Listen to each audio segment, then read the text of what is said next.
Well, hello there. You're watching Northern Consultations.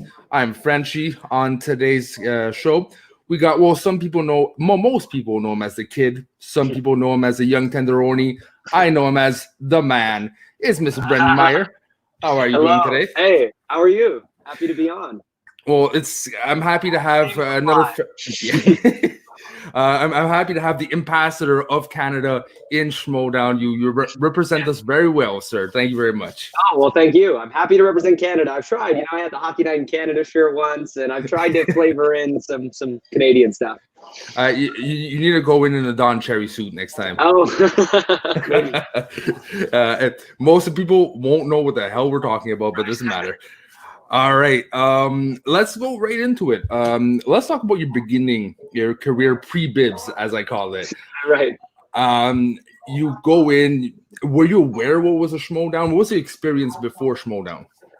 Yeah, so how I got involved in it was, I would say, like early 2018, I think. I was talking to my agent for acting, so I've had for years. And he knows I'm a big movie fan outside of being an actor and stuff. Like, I just love movies and know so much about it. And I'm always trying to know more about it. And I made a joke to him, just as a joke. I said, I remember when I was a kid, they had a whole week of Who Wants to Be a Millionaire that was movies. And I said, I remember seeing that as a kid. I wish they'd bring that back. Maybe I could make some money. I was just being funny. But he's actually really good friends with Christian, my agent, and goes way back with him. And so he was like, actually, my buddy Christian, he has this show. You got to get on that. You should try it out. And I was like, oh, I didn't know what the show was. I looked it up, became an instant fan. I was like, oh my gosh, this is so cool. This is really fun. And I just played along for a few months, and I thought I did pretty well. I got to the point where I was like, I think I am more than competitive. I think I could give this a try. I don't think I'll fall on my face. So I was like, yeah, I'm in. And I sent Christian a DM, and he said, well, come by the studio. So for most of 2018, I think I went to like the studio like almost every other week. I was just going to see the matches and hang out. And yeah, because they said open door, they said, we don't know when we'll get you in for a match, but open door, you can now come whenever and hang out. And so, yeah, I was there, saw all of the Anarchy tournament and, all that different stuff kind of live in the room for the most part. So it was cool. At one point, were you there saying, I have to be there one day? Were you like working slowly the way to play, or it just happened like, hey, let's play, kid? And you're like, okay. I always was there. Like when I showed up, it was like because I wanted to compete. I was like, I'd love to compete, and they just didn't really wind up having an opening for me that year. There was a moment where they were going to, but then I was filming something during that time. So when I came back, they unless I was going to, I obviously couldn't debut in the singles tournament, and so there just wasn't really an opening in that Anarchy tournament to have kind of a new person who they didn't know. They just didn't know because I wasn't a fan league person. I didn't have a formal audition. So they didn't really know what my level of play was other than me just saying, I think I'd be pretty good. But it was great. And I always knew I was going to do it. And it's funny, like I was there at Spectacular in the room for 2018, and it was cool a year later to be playing in Spectacular. So yeah, I always, wanted to, I was always there with an eye to compete. It just took a while before I got in there. And since I liked the game so much, I just kept going to see the tapings live. All right, so let's fast forward. Boom, you have your first match. It's happening. Those months and months of saying, "Hey, me." Yeah. It's there, right? What was going through your head? Were you nervous? Were you confident? What was going?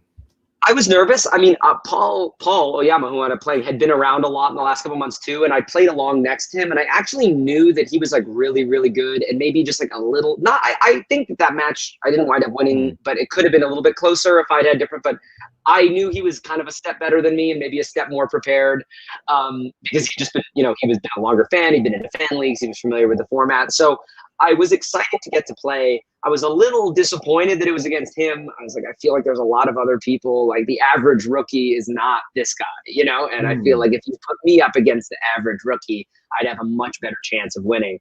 But I still went in, and I still felt like I had a great chance to win. And as people see, I mean, that's statistically probably one of my worst matches. So it's just one of those things where I just didn't have my best day when I would have needed it. And if I would have played a little more in that day, like I played even later that very same year, it could have been a different story. And now if we go into reality, like, yeah, it wasn't your best match. After that, how was you feeling? Did someone had to pick you up and like, you can do this, kid? Or did you pick yourself up? How did you go, had the courage to go back in your second match? Yeah, well, basically what happened was I did that match, and then I actually went and filmed Color Out of Space, the movie that I recently did just after that. So I sort of like I did the Oyama match, and then I actually had to leave and go do that. So there was this weird thing where I'd spent all this time the year before going to the tapings and being there, and finally have my match, and then it didn't really go my way. And then, and I will say, funnily enough, Bibiani was there that day, and he was very supportive and said, "Hey, that was still a great debut. You fought back. You didn't get knocked out. Like, they should definitely give you another match or put you on a team or something like that." And so I felt good, and then I went and filmed this thing, and I was still thinking about Schmoedown and watching the matches, but I wasn't there. You know, I was kind of removed from it. And then I didn't get back to studio, and then when I came back, it was a free-for-all. And so they had kind of said that I could be in the free-for-all before the match. So they were just basically, you can be in the free-for-all and you can have this match. But I was a little, nervous going in the free-for-all, because I had lost the match. People weren't really hyped. I mean, they enjoyed me, I guess, on the show, but no one was like, this guy's going to be a big star in the league trivia-wise, because it just wasn't my best match. People thought I was pretty good, maybe could be in teams or something. But I got my number, which was like 4, and I knew that a couple weeks ahead of time. So I'm like, well, I know I'm not going to win, because even though I know I can do a good job, I'm not going to win from 4. Bibiani, Yeah, I mean, at that point, I wouldn't have even thought I would have thought nobody could have done that. I mean, Bibiani doing what he did that day was unbelievable. I mean, I don't know if I thought that was even possible till he did it. And obviously someone like him can, but that was mind-blowing. But yeah, when I got 4, I was like, okay, but I could go on a run. I was like, if I go on a good run, if I can, a good run, not just a couple rounds. I'm like, because I played along to the free-for-all the year before, and I'd done well. Like, I'd lasted, like, if I was in last year's free-for-all at number 4, I would have lasted like 10 rounds then too. And so I was like, I was one of the first things that I did where I was like, oh, I could compete in the league because I've done really well in this. So going into it, I was like, man, I could go on a good run today. But then I got there, and it was like Bibiani, and we didn't know till we got there, right? But Bibiani and Rachel Cushing are like 2 of the first 5. So I'm like, well, that even narrows my odds even more. Like, now I might be out in round 1 if I get the wrong sort of thing. So I was like, now I'm one of 3 people who's going to go out in the first round just because those guys aren't going out. Like, they're not going out for a while. Oh, man. So yeah, it was a wild going to free for all, because I remember even that day, like, getting there and just kind of feeling like, oh, I'm excited. This is going to be fun. But man, unless something really special happens today, like, I'm not really sure like when I'll get another match or what's going to happen, And lo and behold, right? You did something amazing, and like, we all remember Bibiani's feat, but they also gave praise to you, right? Yeah. Is there a point that during the match, like, the audience clicked? There was a point I said, "Oh, this is something special here. He's going on a run." When did you realize you were going on a run? Was it before the fans, at the same time, after? I think it was. I think that there was a period, there was a bunch of stages where it's like I made it through the first couple rounds and I felt good, and that was going well. And then there was a round where I had a bad run of questions, and I think I only scored like 1 or 2, but then someone else there got like 0. And I remember thinking like, oh, wow. So now, because I think unless you're like really, really good, you have to get lucky every now and then, because everyone's going to have a round here or there in the free-for-all where like they just don't quite, because there's just so many questions, they might get like 2 or something. And so when I survived the one that I got 2, I was like, oh, wow. Because I knew that wasn't going to be every time. Like, I had enough faith in myself. Like, I'll probably get 3 or 4 or 5 every time. I don't think I ever got to 5, but I got 3 or 4 almost every round. And I was like, I feel like now that I've survived one where I didn't do so good, now maybe this could be something special. Yeah. Because I got the luck that I needed on that one. And then then it started to go further and further along. And as the rounds just kept going. And then at a certain point, like, I'd lasted such a long time at that point that I was like, oh, wow, like, it doesn't even matter if I'm eliminated, like, next. Like, I think by the time it was just me and Bibiani left from the beginning, I was like, oh, wow, like, now I've really done something. And then there was a moment where everyone was gone and it was just us. And, we were like, whoa, okay. And I remember thinking like, wow, like, I'm still here. I'm still hanging in. And this is really good, So there was that stage of like, even if I go out in the next round, like, I've done enough here that I think people have seen that there's enough knowledge there that I could probably be worth another match. It kind of felt like a zombie movie, and at first your whole cast, and the only 2 people left was you and Bibiani. And Bibiani was standing up with you and Bibiani just did, like, at the end you bit the dust, but eventually, well, because there was a really tough period. I mean, there was a certain point where just it was I think I remember like Frank Janish did some statistics. Like there was a period of free for all that was like statistically the hardest to make it through, like where the level of play was the highest. And that's like where Oyama went out, where I went out, people like Paul Preston, Kalinowski, you know, all those people went out in that really, really tough time. But there was a period, I remember there was one table where it was like me, Bibbs, Mike, Lon and Oyama, and I remember that table. That was the first time where I was like, man, if I make it through this, then I'm really playing with house money. And then I did, and so that was the next stage. But I do think I was lucky that day, and that like I got better as the match went on because I had less and less pressure.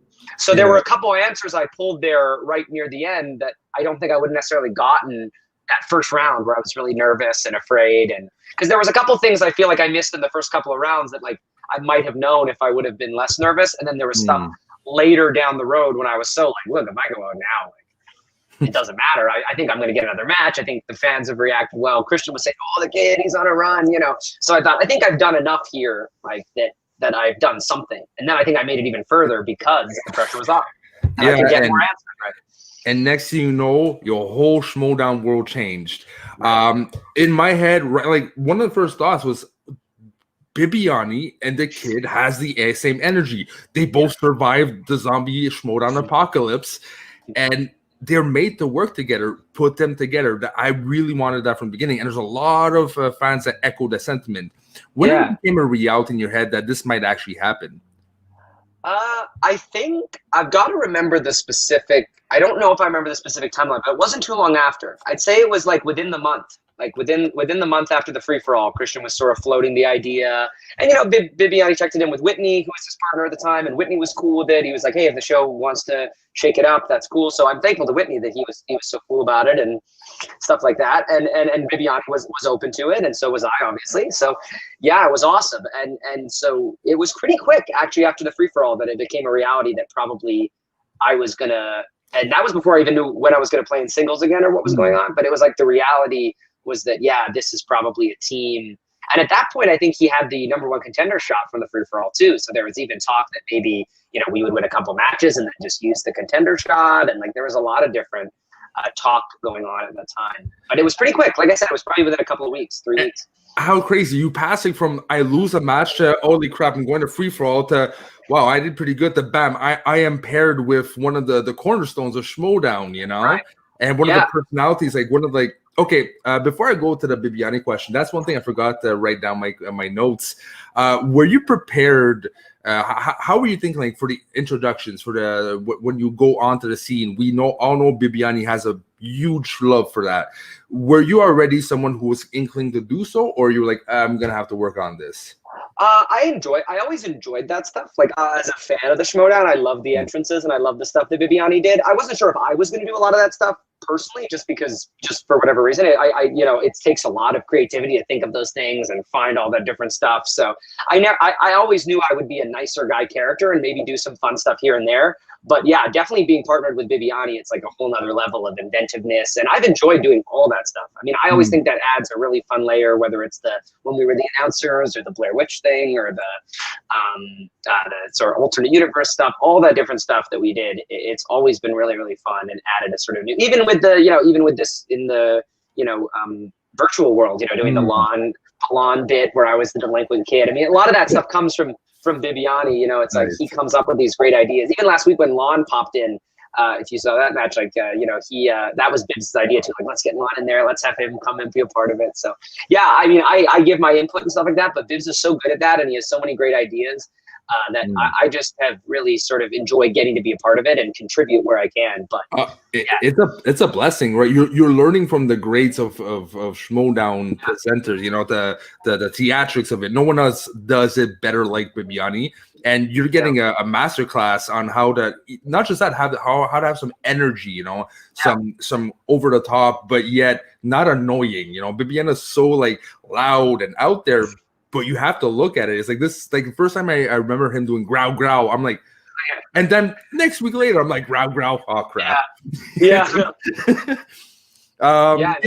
It's amazing. He really he brings something else. Like, it's not just walking out and saying, he really has like created sort of the entrance as another kind of art form or another kind of way of doing it, which has been pretty fun to get to be a part of that. Well, talking about Bibiani, as we all know, and from like Roko's banter and Harloff's complaining, Bibiani is either you click it or you don't type of person, or he's very polarizing for certain people. But when you click with him, you seem to click with him. What, in your opinion, for you made it click, and not just click, but almost seems like a perfect match team wise as well? Yeah, I mean, Bibbs is someone I've just always got along with him. I think we've always been on the same page. I think that he and I just have a similar, I don't know what if I can even put my finger on it. We just have a similar energy, a similar way we want to approach the Schmoedown. And I think we have a similar amount of passion for the game. We have a similar amount of passion for, bringing fun to different aspects of it.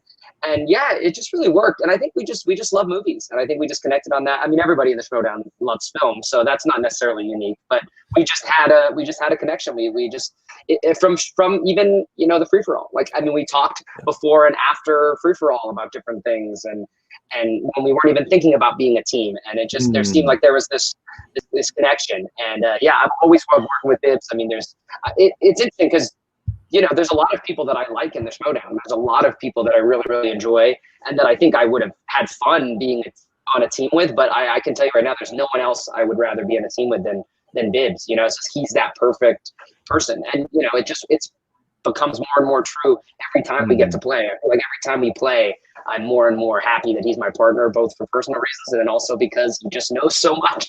You really can rely on him, to put you in a position to win almost every match. So.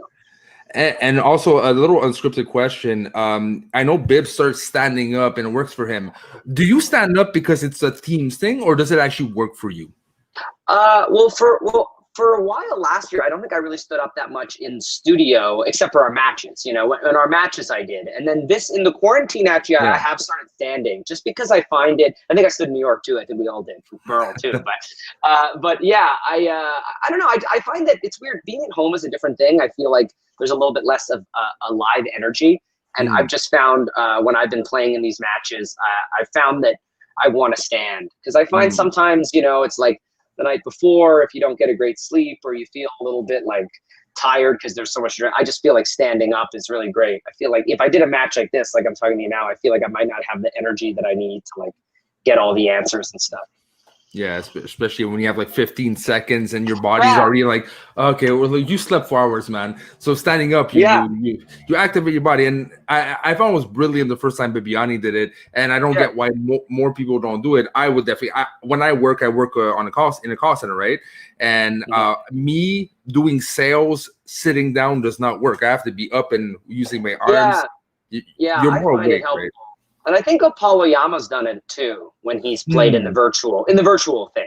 I don't think he does it that much in studio, but I've noticed that I think in the virtual, like when he's played with Final Exam and even I think when he played Chance and Inner Geekdom, I think he's been standing too, and I think it's a good idea. And of course, Bibbs always does. That being said, if we go to the next question, I'm sure with Schmoedown has so many competitors, we don't always have like the chance to play the ones we want to play. Is there one competitor or team that you're really itching to face? You really want to have that challenge? I'm trying to think. I mean, and can we talk about stuff that happened in the pay-per-views and things like that? Yeah, there's no problem. Yeah. Because I don't know if they're, So, I mean, for a while there, the person that I talked to the most, I feel like I played was Chance. So the fact that now I'm going to get to play Corruption is cool. Team-wise, I feel like we've played pretty much everybody now for the most part. That was on my big wish list. There's a lot of great teams in the league. I mean, I'm trying to think here because we've played in singles. I'm trying to think of who I haven't played that it would be fun to play. I mean, any of those guys who are like, I mean, for me, in terms of singles, like, it would be really fun to play like any of these legends of the game. Like, it'd be great to test myself against Roka or Irwin. They'd be tough matches, but those are probably the guys that I'd find the most fun to play. But it would be fun to play Chance in singles. I know Chance and I, are buddies and talk, and so to play him one-on-one would be fun because he's another young guy, and so that would be fun. So those are the types of people off the top of my head, but there's so many different people. And teams-wise, I do think the team that we hadn't clashed with, I mean, I've never played Mike either, so those are two really iconic players that in Mike and Chance that I'd never played in it at all. So it'd be fun to play against them, finally. cross off these people off the bucket list. Exactly. You know, you do it instead of having a hit list like a Hitman, you have a naughty and bad list like a Santa Claus, right? And they're all your naughty list. Yeah, but like for me personally, it has nothing to do with the quality of the match. I would just want to see how disgustingly too joyful it would be you versus Mance. The joy and energy would probably break YouTube, honestly. Playing Mance would be wild, man. That would be fun. I mean, he's very fun to watch play the game, and I've seen him do a lot of Q&As and stuff in LA because I usually live in LA, so I see a lot of people, you know, a lot of Q&As, and Mance does so many of them. So yeah, to play him would be pretty wild. That'd be fun. I hope we see him back. He hasn't played as much in the last couple of years. Like since I've been in the league, he hasn't really played as much. So I'd love to see him make a comeback. He got signed up, right? So yeah, he did. You're right. So hopefully. Maybe in the teams tournament, but I don't know. Maybe next year. Yeah, or like God knows what's going to go on with teams. There's so many things. Yeah, you know, especially the certain factions. If things are not going that way, they may mix it up, and next thing you know, you might get the weirdest combinations. You know. Yeah. That being said, one of my I think it's my producer or Matt that had this question. But they wanted to know how you were able to bounce back from the first match getting TKO'd. Like we touched it a bit, but in an aspect of like studying or your approach to the game, did something change? I think something has changed to some degree every time I've lost. I mean, I think I've learned something from every loss. I think I changed things differently based on losing to Paul Oyama. I changed things based on the way I lost to Ben, which was when I got KO'd. You know, I kind of. That was I had a lot of bad luck that day, but also I didn't really put anything on the wheel. Like that day I came in, I was like, maybe I should just put two things I feel really good about and try to like up my chances to score high. Because at that point I've been scoring really well in round one, and then I had one of my worst round ones. And the biggest thing that I regret about that match was that as soon as I spun Bond and knew that well on it, the game was over because I hadn't put anything on there to really hinder Ben. And if I put something on there to hinder Ben, there would have always been the possibility that he could have hit that and I could have come back. But I didn't strategically play that way. So that changed it. And then the Merle thing changed, losing. So yeah, every time you lose, there's always a little bit of an adjustment. I also adjust myself and the way I prepare, but I also look at who beat me. And I think, now, is there a reason why they beat me that I can replicate? Because that's not you. Sometimes you can't. You know, sometimes it's just the way the day worked. But players like Bateman and Merle and Oyama, there are definitely times where I was like, you know what? I think that I can actually next time play a little more like they played in this match, and I think it's going to help. Oh, but it actually goes into one of my. I'll skip one question. We'll go back to after, since we are talking about styles and everything. There's a lot of different types of playing now. Like more, the game is evolved into a sport almost. There's really certain ways to describe a playing style. Some are very, challenge focused, like the nitpicky things, and it's going to go into someone's head. You got the will specialist, like they can like almost like blackjack calculate like what is the probability of my player and then you got people who like strive on perfect rounds. And even I was thinking, like when you were talking, kind of popped up that Oyama is street smarts. He has the experience of going match his life, and then you got the book smarts like you, Bibbs, that you weren't fans, like you weren't like doing fan leagues, but you got the movie knowledge. So there's so many ways to describe it. How would you describe your style? Yeah, it's interesting. I don't know. I mean, I think it's a combination. I would say that the style of play that I have is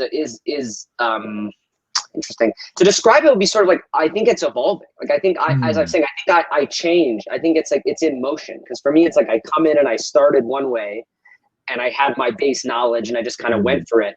And then I feel like now I have started to learn more from people like Oyama and Ben about strategy. And then I learned from Bibiani about knowledge, all the time, with Bibbs, he helps me study and I learn these different things. And I'd say it's really interesting. I'd say that most of the time, in any match that I play, like the vast majority of the questions are things that I just know. But there are in a lot of the matches I've won, and especially some of the ones Shazam has won, which have been very close, and I've gotten a perfect round, or I've gotten like, a good 2 points for us. Sometimes those do come from study. And it's like, that you get that extra 2 or 3 points. So for me, my play style is largely just knowledge based, but I study a lot more now simply because I think I don't think it can make you go from a B to an A player overnight, but I think it can get you those 2 or 3 points that maybe the player that didn't study doesn't get. And it doesn't mean that it's the same question. It's like everybody has their weaknesses and their areas that they know, and then their areas that they need to study. And I think that's what's so cool about study, is that it's not going to win you the match unless it's like the 5 or something. Yeah. It'll get you. It might win you the match in little ways. You'll look back and you'll go, okay, I got a perfect round because I got that question, and I would never have gotten it if I didn't study. And then it's 7, and then it's a totally different match. So yeah, I mean, my play style is largely knowledge based, but I feel like it's taking little bits of everything. I feel like you have to ride on pure knowledge because it's too broad. The game is, you can't study every category. I mean, I'm not one of these people, like, I mean, we have the list of categories. Like, I have not studied every single category. I just haven't. But I try to focus on the areas of film. If they ask a question about a movie and I get it wrong, I try not either watch the movie or look at it. I try not to lose on the same movie more than once, or the same area. And, when I'm watching matches, I pay attention to what types of movies are coming up, which ones are coming up again and again, and just really try to become more aware. Like if there's a specific franchise or a specific actor or a specific decade or area or genre, I try. There's only so much you can do, but I try. Though, if I would have to describe it in a word or two, for me, you're book smart Frankenstein. You take all the bits and pieces of the best of all the competitors you like, and you got your book smart. So you're a Frankenstein who likes to read books, sir. I like that. It's a bit of what I was trying to say. It is a little bit of a Frankenstein. All right. So that being said, the other question my team wanted to know, all that energy, do you inject yourself coffee before, or is that played up, or what happens, man? I think I'm naturally a very energetic person when I get into situations where I'm excited about something, or I'm doing really anything. I get really, really energetic about it, and I think the Schmoedown, there's just so much adrenaline you get, especially in these higher pressure matches and these matches that you really want to do well in, whether it's first round of the tournament or number 1 contender match or any of this kind of stuff. There's just an adrenaline, and so for me, I'm already a naturally energetic person when I'm talking about movies in general. And so it's certainly not. I mean, there's a character that we play sometimes, but most of that energy is genuine. It just a lot. And the nice thing is I feel like it helps, because it keeps me on my toes. It keeps me focused. I think at times I definitely want to control it more, because I think that sometimes if you get too nervous, that can affect how you answer a question. I don't think I've ever missed anything that I should have known just because I was nervous, but there's been things that I haven't guessed as smart as I could have, or I maybe haven't pulled something from really deep that I might have been able to if I had been a little more chill. So, but there's only so much you can do because there's all that adrenaline. I do have a theory that you put a dead battery in the middle and you reunite you, Koi, Mance, and Bibiani, and it's going to probably energize itself. Yeah, that's the thing about Koi. He has a great energy, too. He's like the perfect manager for Shazam. And for myself, and Bibbs, he kind of talking about like the same thing I was saying about Bibbs. Like there's a lot of other managers that I really, really like and that I think that I would enjoy having as a manager, too. But there's no one I'd want other than Koi. I just think he's the perfect person. Yeah, I mean, like I'm not gonna name names because this is not Schmoedown Night in Canada, and I'm not here to bash anyone right now. But certain managers feel like, oh yeah, buddy, you're good. I believe in you until they lose in an exchange, or it doesn't seem fake. Like when he says, "I trust in this person," you can see it comes from the heart and not what I have to say in the camera, right? And that's important for the good guys, for the people you want to root. It can't go off as fake, right? And Koi is like the contrary of fake. So the perfect match. No, he's a super genuine guy. He is. And like talk about his energy, that's not fake either. I mean, he has a total energy to him. He has an excitement. He's very engaging to talk to. And he's just a sweet guy and really fun guy, smart guy. It's it's awesome. He was there in New York, when we did the match against Merle in January, and I got to get to know him because he wasn't someone that I talked to a lot, before. Talked to him a little bit at Spectacular, but he wasn't someone that I had talked to a ton compared to other people. So yeah, I got to know him really well in New York, and he's just an awesome guy.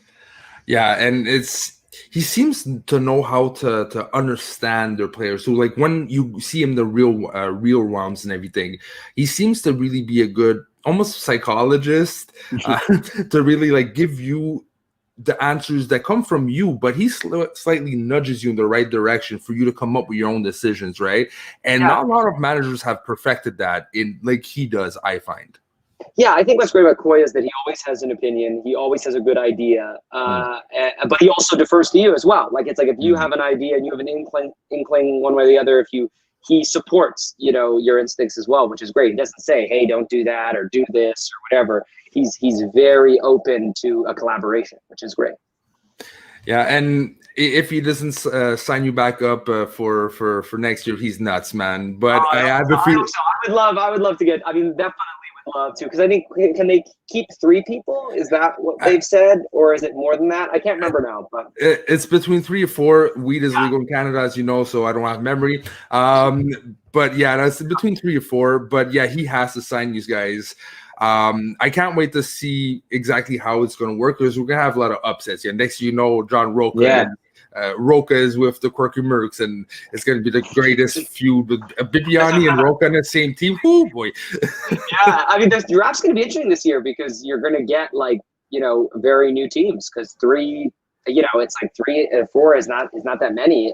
So we'll see. We'll definitely see some shuffling, because there's some. I mean, almost every faction has more than 3 great players. So if not every faction has that many. So you're going to see some great players shuffle around, because these factions are just an embarrassment of riches, some of them.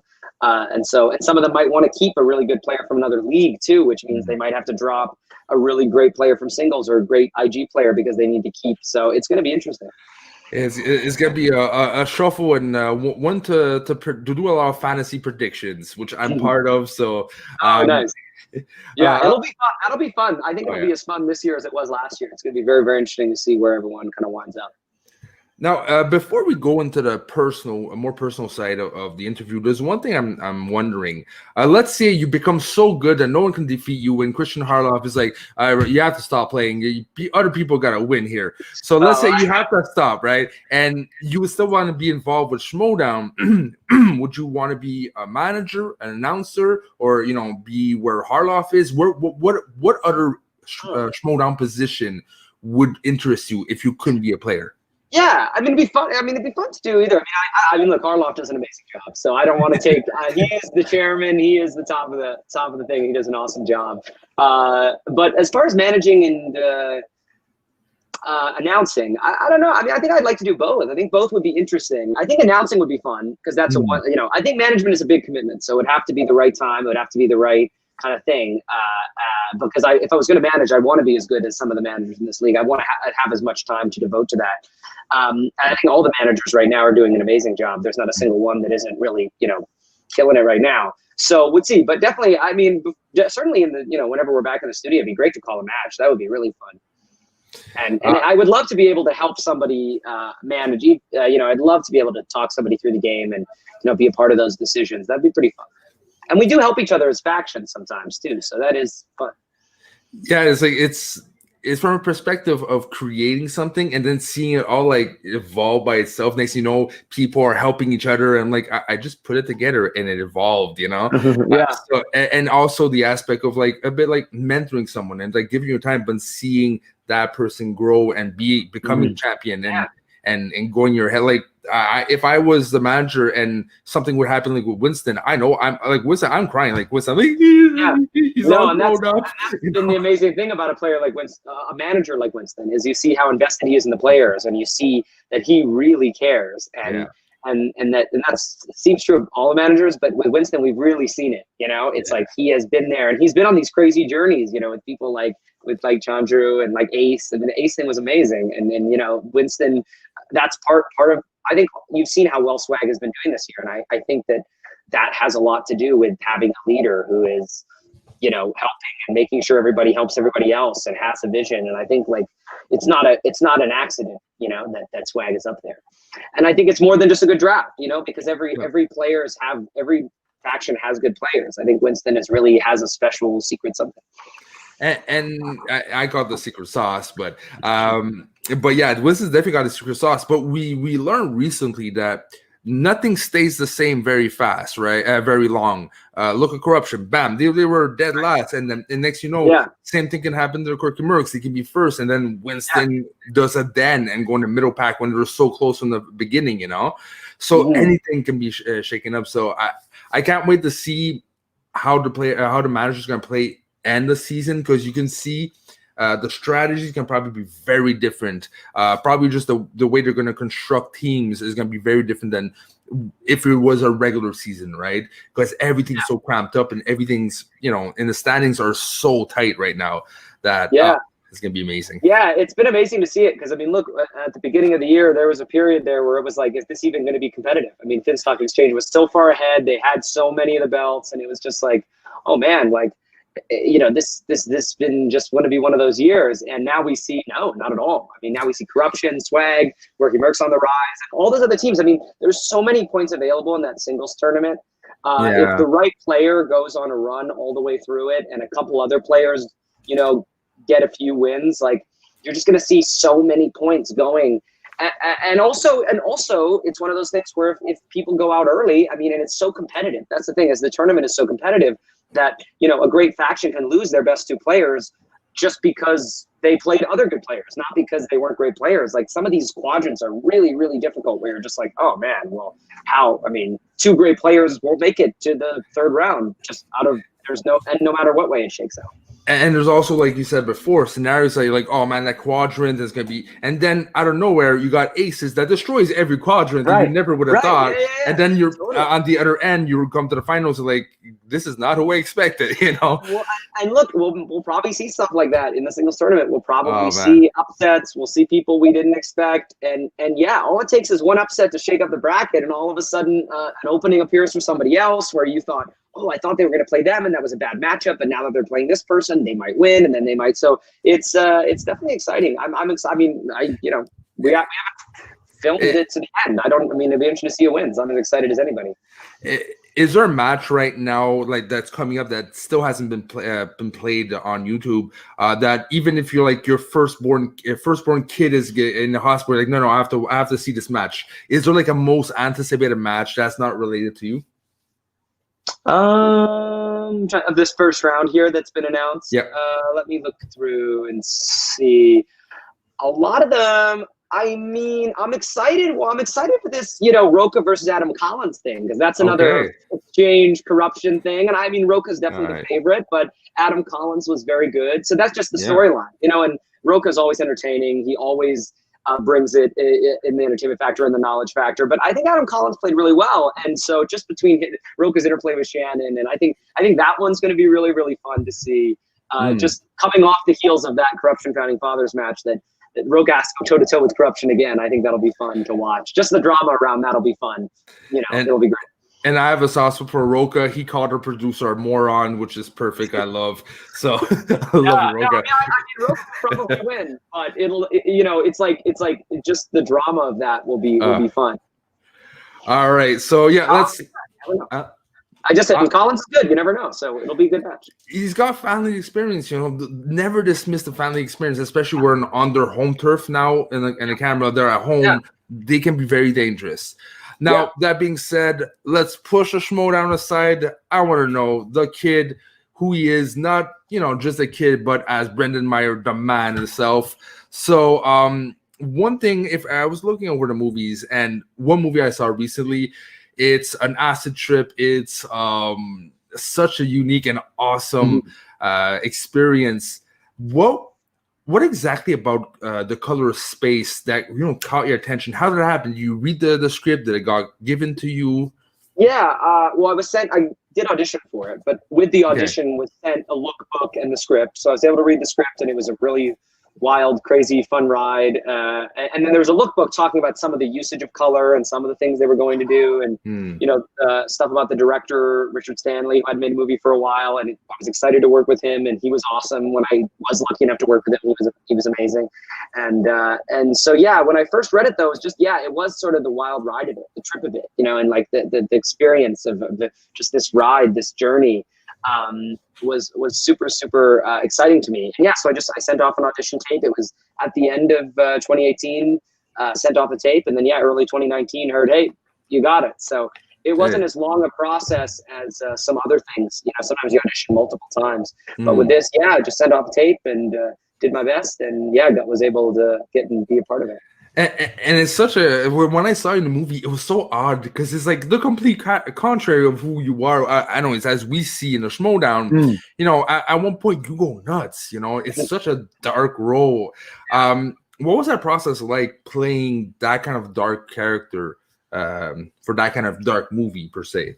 Yeah. And it was definitely, the film gets really dark, and the things that the family in the film go through are very serious. And even when you're dealing with fantastical things, you as an actor have to treat it very grounded, and you really have to go to a genuinely, people, horrible things are happening to your family and stuff. You really have to go to the same place if you're doing a dark drama about something happening to your family, So there were definitely probably a good week on set where we were doing a lot of those scenes in the attic, and for people who see the movie, like those kinds of scenes. And it was dark, man. It was a dark place, and it's tough because every actor has to get into it. So the vibe on set becomes weird. The early scenes, everyone's laughing, everybody's joking, and then you get into these scenes and everyone's still nice and friendly, but it's like everyone has to be in a mode. Like everyone has to come to set and kind of sink into a place, as opposed to bringing energy in. They have to kind of like sink in. So the set became a very sort of dark place for a while in terms of just the energy was very low and sad, and everyone was near crying. And so that stuff's always a challenge, and it's tough because, like I said, even if it's a fantasy sci-fi thing, I mean, you really do have to treat it with like it's a serious, as serious as if it's about a cancer or something. It's your brain, and you become someone else, right? That's what acting is. But I can only imagine, like me, like my acting experience is high school theater, But I remember when I was in the I don't know how you guys call it in the later grades. In high school, I had to help people audition because I wasn't valid anymore for the program, but it helped, right?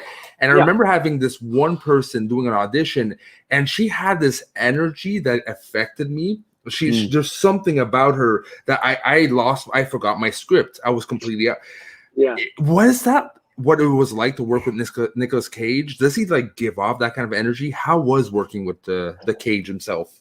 Working with him was great. I mean, and he has a great energy. He is very focused and professional, and he really, dives in, to these different scenes, and no matter what it is. And so, he was really fun to get to work with. He's a big movie fan too, which was fun. So it was fun to hear him talk film with the director, with other people, and bring him on Schmoedown. Yeah, exactly. Maybe. He would probably do pretty well. And, he has a huge knowledge of film, and he's always referencing different things. He's talking about how he's going to wear glasses like straw dogs. And there's a scene where he's like, I'm going to go Godfather 2 here. And, he's just referencing stuff, even in his choices, which is really, really fun. And he's just a nice guy, very professional, very easy to work with. And just he has this amazing energy. I mean, he has a very iconic presence, and that's what makes him such a cool movie star. And he was great. And if there is one memory of the shooting in general, it can be with him or in any other scene per se. If there's one scene you would like to engrave permanently in like as a memory of I did this, what part of the movie would it be, acting wise? Interesting. I mean, I think that, it just depends, because it's like, I think for fun, I mean, working with those alpacas was pretty amazing, and there was some pretty great scenes working with those. So those are fond memories, for sure. I'm trying to think. I mean, there was one day early on, it's like there was a lot of really wild stuff, but there was one day early on where it was just the family around the dinner table, and it was, the kids and Nick and Jolie, and that was a really fun scene because there was a little bit of improvisation, and everyone was playing off each other, and we were sort of like discovering the family dynamics. And I think just in terms of a personal memory, I always remember those really well, even though they're not scenes that necessarily stick out in the film. They're really fun to shoot, especially when you're with actors of that caliber. Yeah, and it must be humbling too at the same time. You're like, as I'm good old Brendan Meyer, and I'm next to Nicolas Cage. Like, it's not your first movie experience, but it's probably still exciting, right? You're not like you're not like what's his name, Two-Face from Batman Forever. Yeah, like he seems like just like I've done it all. Like I don't give a crap anymore. I'm here for the paycheck, and yay, here. My grandkids wanted me to. You're not at that level yet, so it must be exciting to be on a movie. It's like a kid in a candy store. Yeah. Any movie is like that. Really, any project like that, you're meeting new people, and it's exciting. But yeah, when they're people that you've seen their work and you've appreciated it before, that is pretty exciting. All right, and talking about movies, fast. I was curious, if you had a choice of any franchise, we don't even talk about comics. It could be, like G.I. Joe for all I know, Mm-hmm. But if there was a franchise that, you would commit to be locked in for 48 movies and spend the next 20 years of your life making movies for that franchise and being that character, what franchise would it be? Man, that's hard to say. I mean, I think I like all the comic book films too, and I think a big franchises though. I do like stuff like Mission Impossible and James Bond, those sort of spy, globe-trotting kind of spy adventures. So it'd probably be something like that if I was going to act in something like that. I probably most enjoy acting in one of those sort of globe-trotting spy type things. Yeah, and you as the IT guy, I already see you with sure. A pencil in your ear and glasses, man. All right, now since we are going in the end parts of the show, we always finish a show with these two very interesting and sometimes shocking answers. If there's something that fans don't know at all about you, or be very surprised that most people don't know, what would it be? What does Brendan Meyer has as a secret? I'm trying to think what people would not know. I mean, I will say, my absolute favorite sport that I'm obsessed with to watch is golf. Like, to me, that's the most exciting. And people are like, "What?" To me, that is the most exciting sport. Like, literally, that is my major Sunday. Any golf thing is like my Super Bowl. Like, to me, I rate it above every other sport, which people do not, always say. I just wanted to make a message for all those Canadians out there. I'm so sorry he didn't choose hockey. Hockey would definitely be number two, but for me, golf is my thing, man. I'm so obsessed with all that stuff. Even more so than I love cheering for the Edmonton Oilers and stuff, but yeah, for me, golf is to watch, because I play it a little bit, but I don't play it as much. It's literally that's my favorite sport to watch and follow. They're coming out with the 2K, the new. I already got it, man. Oh wow, is it good? I already bought it. It's good so far, yeah. No, it's good. I had some trouble with the putting originally, but I'm starting to get better. So now I'm starting to play. Because literally, when I first started playing a couple days ago with my brother, I would I hit a good drive and a good chip, and then I'd 6 putt on the green. It's crazy because it's too sensitive. So if you swing too hard, it launches it. So but it's great.